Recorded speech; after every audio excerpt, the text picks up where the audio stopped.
Let's compare Nokia Maps on the Lumia 920 with Google Maps on the Galaxy S3. Straight off the bat, they look pretty similar. I can see exactly where I am placed on both maps.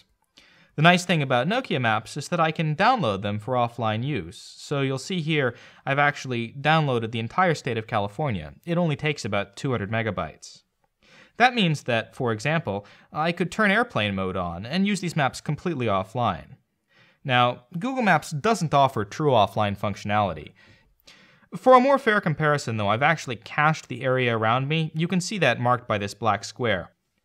That means that when I turn airplane mode on my S3, I still have the ability to orient myself and take a look around me.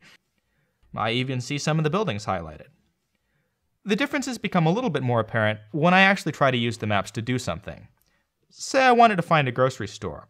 In Nokia Maps, I can just type that in, do a quick offline search, and see where all of the grocery stores I might want to visit are right around me. I can even tap on one of them and figure out how to get directions.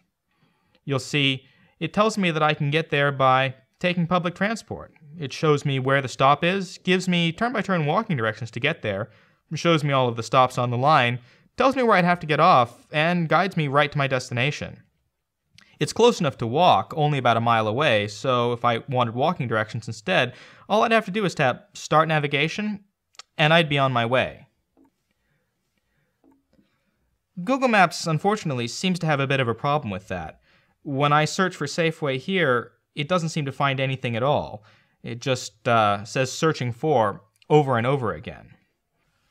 On Nokia Maps, the fact that I've downloaded the entire state of California rather than just a local area means that these exact same functions work even if I'm going a little bit further away. Say I wanted to meet a friend who goes to school at the University of California, and it figures out how to get me there even though it's across the bay.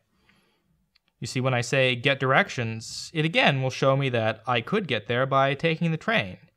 If I were to do that though, it would take me about an hour.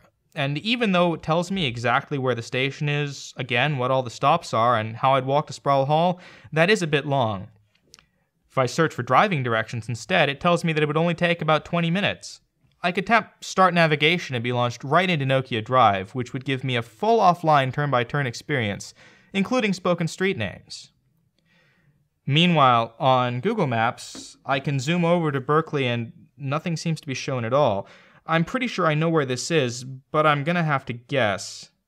Let's see, I think this is it. It's pretty hard to tell, and when I start the dedicated navigation application, even though that's its job, it doesn't seem to be up to the task. I'd have to turn on my data connection and switch out of airplane mode, using up that data rate, in order to answer something as simple as how to get from point A to point B. And there you have it. True offline functionality in Nokia Maps means that I get the best, smoothest, most useful experience on my phone. I can spend less time worrying about my data plan and more time discovering all the cool things my city has to offer.